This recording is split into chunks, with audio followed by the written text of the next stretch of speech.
शिवाय। प्रणाम ऋषिवर। कल्याण भव। तुम कौन हो वत्स? मैं प्रथम बार तुम्हें यहाँ देख रहा हूँ। मैं प्रथम बार ही यहाँ आया हूँ पूज्यवर। यहाँ से कुछ ही दूरी पर अंगिरा ऋषि शिवशिष्ट यज्ञ का आयोजन कर रहे हैं। उस यज्ञ का संचालन करने हेतु आपको आमंत्रित किया है। कृपया मेरे साथ पधारने का कष्ट करें। स्वामी, मेरी तपस्या के कारण विगत कई दिनों से आपने भोजन नहीं किया होगा। मैं तुरंत आपके भोजन का प्रबंध करती हूँ। आप भोजन करके ही पधारें। किंतु ऋषिवर, वे सब वहाँ आपकी प्रतीक्षा कर रहे हैं। माता, आप निश्चिंत रहिए। ऋषिवर के आहार की व्यवस्था वहीं हो जाएगी। देवी, यज्ञकर्ताओं के अनुरोध को तो हमें स्वीकार करना ही पड़ेगा। यज्ञ समाप्त होते ही मैं तुरंत लौट आऊंगा। चलो वत्स।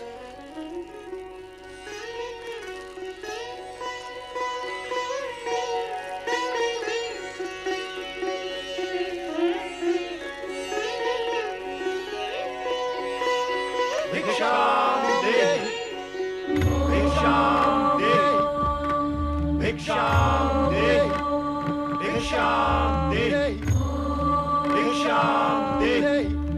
साधु जनों को प्रणाम। कल्याण भव। साधु महाराज, मैं अभी बाहर से आई हूँ। आप कुछ समय के लिए प्रतीक्षा करें। मैं तुरंत आपके लिए फलाहार का प्रबंध करती हूँ। देवी, भिक्षा प्राप्त करने से पूर्व हम अपने नित्य नियम का पालन करेंगे। अपने नियमों के अनुसार हम उसी गृहिणी से भिक्षा ग्रहण करते हैं जो निसंकोच होकर हमें भिक्षा दे। अर्थात यही कि पर पुरुष जैसा व्यवहार न करके लाज, मर्यादा और संकोच को त्याग कर हमें भिक्षा दे। ये कैसे संभव है? विचित्र मांग है आप तीनों की। कोई भी पतिव्रता सन्नारी इस प्रकार की स्थिति के लिए कभी तैयार नहीं होगी। भला पर पुरुषों के सामने कोई भी स्त्री अपनी लाज और मर्यादा का त्याग कैसे कर सकती है? आप निसंकोच व्यवहार की अपेक्षा क्यों करते हैं मुझसे? लाज और मर्यादा तो नारी के आभूषण होते हैं, और आप आभूषणहीन रूप में मुझे क्यों देखना चाहते हैं? लगता है आपके मन में कोई खोट है। हमारे प्रति शंका और संदेह रखने वाले को हम अपने क्रोध की ज्वाला से तुरंत भस्म कर देते हैं। हम सच्चे तपस्वी हैं।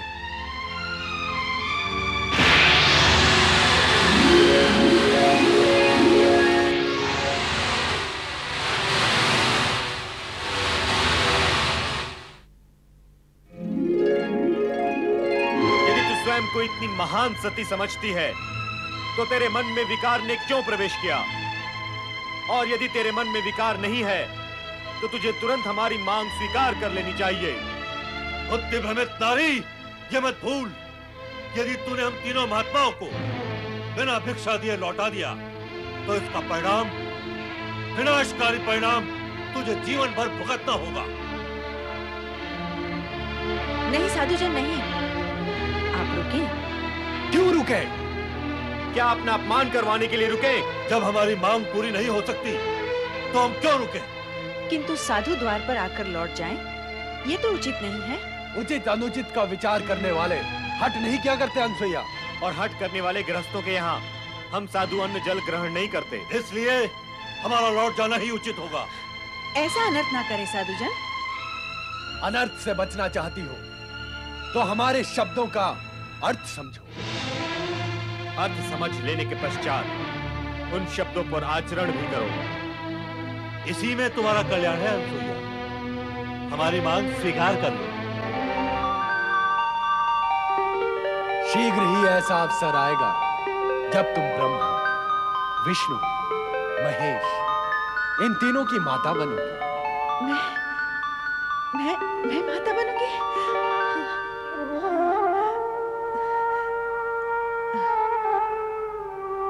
तो क्या अब हम लौट जाएं? लौटना ही होगा। ऋषि के द्वार से कोई निराश लौटता तो नहीं, परंतु क्या करें, जैसी विधाता की इच्छा। मुझे आपकी मांग स्वीकार है। भली भांति विचार कर लिया तुमने? नारी सुलभ मर्यादा और लाज का प्रश्न मत उठा देना। अनसुईया, निसंकोच होकर व्यवहार करना। अवश्य, जैसा आप चाहते हैं मैं वैसा ही करूंगी। किंतु आश्रम के बाहर रहकर मैं आपकी ये मांग कैसे पूर्ण कर सकती हूँ? इससे आश्रम की पवित्रता भंग होगी। आप सब भीतर कुटिया में पधारें। आइए।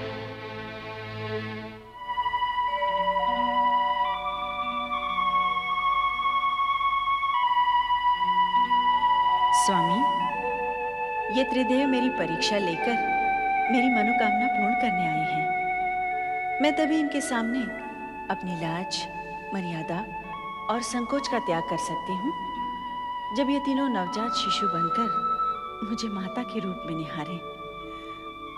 मुझे अनुमति प्रदान करें स्वामी, प्रदान करें।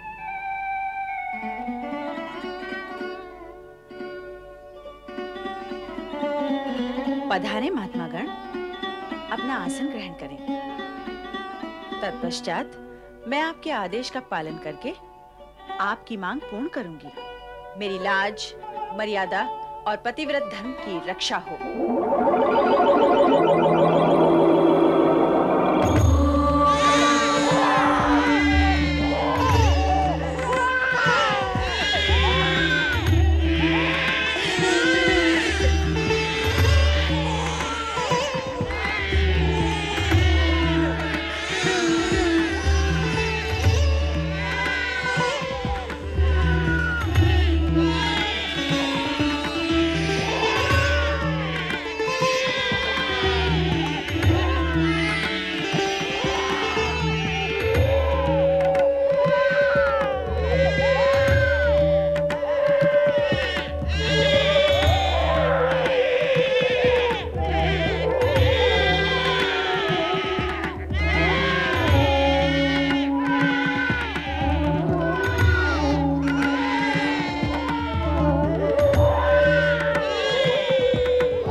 बालक बनके मेरी माता बनने की इच्छा पूर्ण कर दी।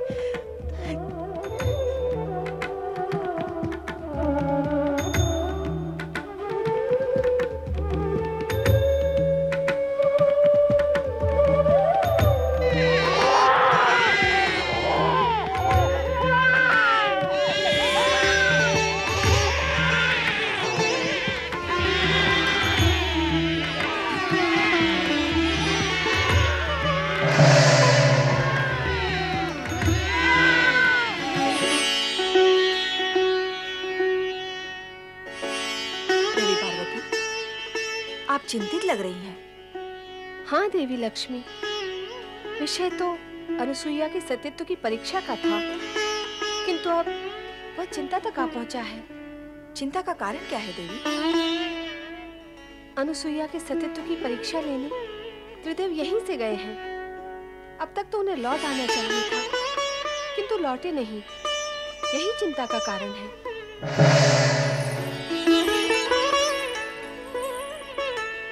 आओ देवी सरस्वती, आपका स्वागत है। स्वागत कर रही हो, किंतु उदास हो। लगता है विषय वही अनुसुईया की महान सती होने का है। ऐसा ही कुछ है। त्रिदेव भी यही मानते हैं कि वो जगत की सर्वश्रेष्ठ सती है। नहीं, सर्वश्रेष्ठ नहीं। नहीं, हाँ, वो चाहे जितनी बड़ी सती हो, हमसे बड़ी सती नहीं हो सकती। हम भी यही कहती हैं। हाँ, हमारा भी यही मानना है कि वो हमसे बड़ी सती नहीं हो सकती है। नारायण नारायण। त्रिदेवियों को नारद का प्रणाम।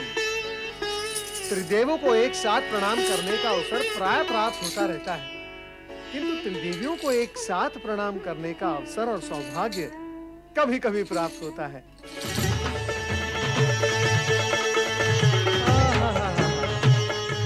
आज कैलाश पर त्रिदेवी सम्मेलन है। अवश्य ही कुछ विशेष प्रसंग होगा, किंतु त्रिदेवियों की शोभा तो त्रिदेव से है। कहाँ है त्रिदेव?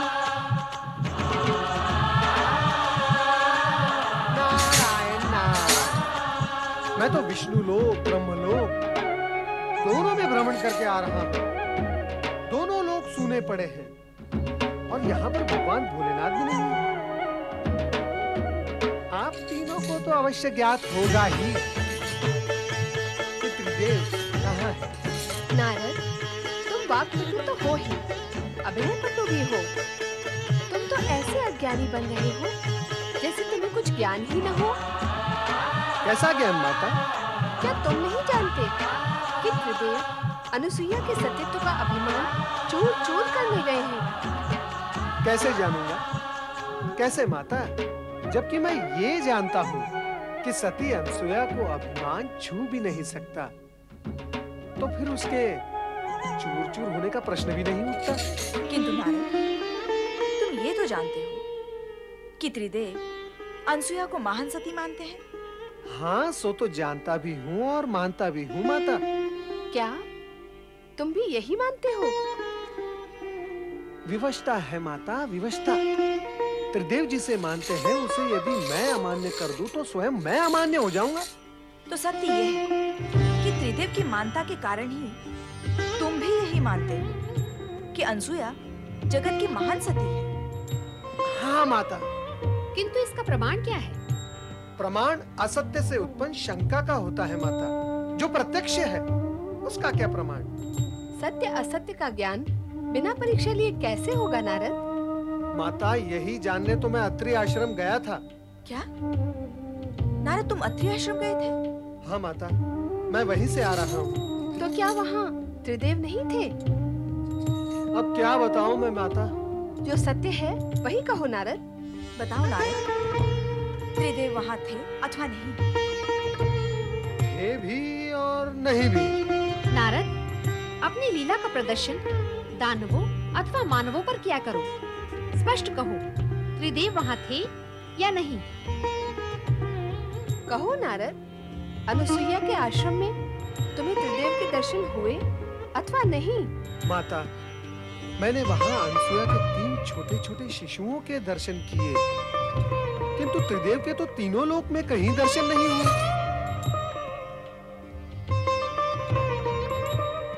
ये क्या? कहाँ गए वे तीनों? नारद, तुमने ये क्यों कहा कि त्रिदेव वहाँ थे भी और नहीं भी? नारायण नारायण। माता, मैं तो कण-कण में प्रभु के दर्शन करता हूँ। सती अनसुया के उन तीनों शिशुओं में भी मैंने त्रिदेव के दर्शन किए। बस इसीलिए कह दिया कि वे वहाँ थे। नारद, अपने से बड़ों के साथ ऐसा निर्मल विरोध करते हुए तुम्हें तनिक भी संकोच नहीं होता? मैंने कोई विनोद नहीं किया माता। रही बात संकोच की, सो तो भक्तों को संकोचहीन करने में त्रिदेव भी कब संकोच करते हैं। अभिप्राय क्या है तुम्हारा? कोई अनर्थकारी अभिप्राय नहीं है माता। सरल और स्पष्ट अभिप्राय है कि जब तक भक्त निसंकोच होकर त्रिदेव से वरदान नहीं मांगते, तब तक त्रिदेव भी निसंकोच होकर भक्तों को वरदान नहीं देते। तो तुम्हारा अभिप्राय है कि त्रिदेव अनुसुईया को निसंकोच होकर वरदान देने गए हैं? माता, कहा न मैंने कि मैंने त्रिदेव को तीनों लोक में कहीं नहीं देखा। तो फिर गए कहाँ? माता, आप तीनों मुझसे और मैं आप तीनों से यही प्रश्न पूछ रहा हूँ कि वे गए कहाँ? नारद, तुम जब अत्रि आश्रम गए थे तो तुमने अनुसुईया से उनके विषय में नहीं पूछा? तो क्या क्या अनसुया ने 3 शिशुओं को एक साथ जन्म दिया है? हमें तो इस विषय में भी कुछ ज्ञान नहीं था कि अनसुईया माँ बनने वाली है। पर माँ बनने वाली इतनी कठोर तपस्या कैसे कर सकती है?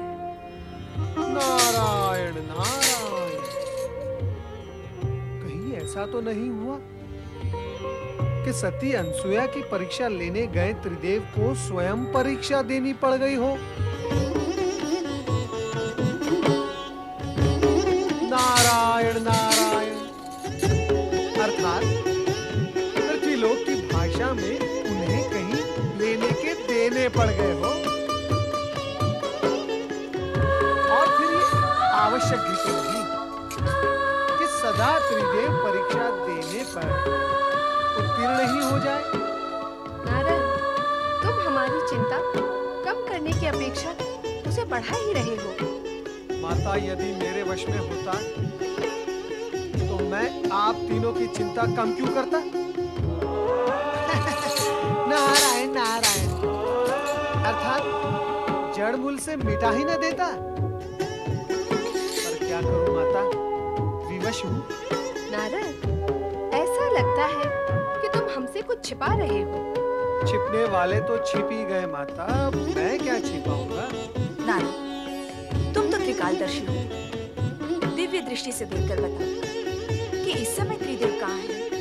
दिव्य दृष्टि और दिव्य शक्ति से तो आप तीनों भी संपन्न हैं माता। फिर आप ही स्वयं अपनी दिव्य दृष्टि का उपयोग करके देख लें कि आपके पति कहाँ हैं, कैसी स्थिति में हैं और क्या कर रहे हैं। अब तो हमें यही करना होगा। हम व्यर्थ ही उद्विग्न हो रही हैं। चलो देखते हैं।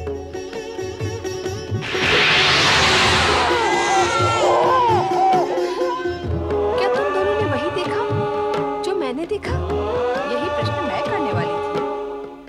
यही प्रश्न आप दोनों से मैं भी कर रही थी। क्या प्रश्न है आप तीनों देवियों का? तनिक मैं भी तो सुनूं। नारद, सब कुछ जानते हुए भी तुम अंधे की बनते हो। क्या तुम नहीं जानते कि अत्रि ऋषि के आश्रम में अनुसुईया के पालने में त्रिदेव शिशु बनकर पै पै कर रहे हैं? पै पै नहीं, ए कर रहे हैं। पै पै भी नहीं और ए भी नहीं, उआ उआ करके रो रहे हैं। नारायण नारायण, सभी ने अपने अपने पतियों को शिशु रूप में रोता देख सुन लिया। अच्छा हुआ आप तीनों ने उन तीनों को देख लिया, आपकी चिंता दूर हो गई ना। अब आप मुझे आज्ञा दें, मैं चला।